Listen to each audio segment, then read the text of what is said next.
ये जी आपको एक ब्रेकर नज़र आ रहा है, सीमेंस कंपनी का है, एयर सर्किट ब्रेकर है, इसे एसीबी कहते हैं।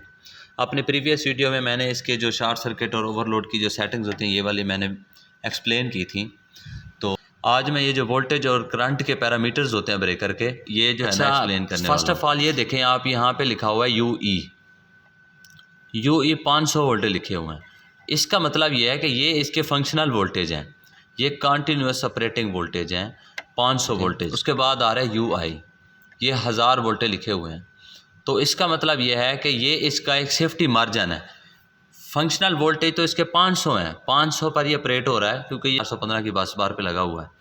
अब 1000 वोल्टेज जो है ये इसका एक सेफ्टी मार्जिन है, मतलब यहाँ तक भी अगर वोल्टेज 1000 भी चले जाते हैं तो कोई मसला नहीं है, ब्रेकर के इंसुलेशन को कोई मसला नहीं है, ये कंटिन्यूस यहाँ पे भी ऑपरेट हो सकता है। इसका ये सेफ्टी मार्जिन है इसकी इंसुलेशन का। नेक्स्ट है जी इसका यू इम्पल्स, ये 8 kV है।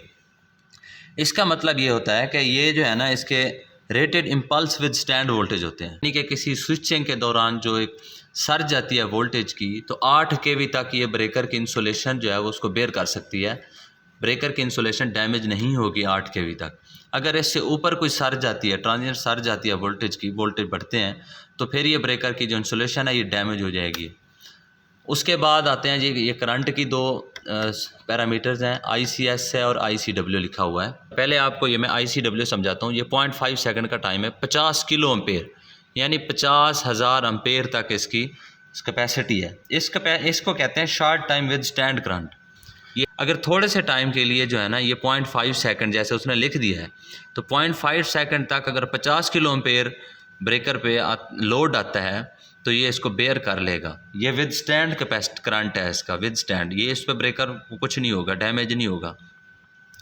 फिर 55 किलो एम्पेयर जो लिखा हुआ है, 55,000 एम्पेयर, ये ICS या ICU लिखा हुआ है।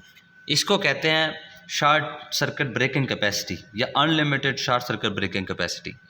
अब इसका क्या मतलब है? इसका मतलब ये है कि 50 से 55 किलो एम्पेयर के दरमियान अगर करंट जाती है, लोड बढ़ता है तो ये ब्रेकर लाइकली चांस है कि डैमेज हो जाएगा, लेकिन बच भी सकता है, इसमें चांस होते हैं।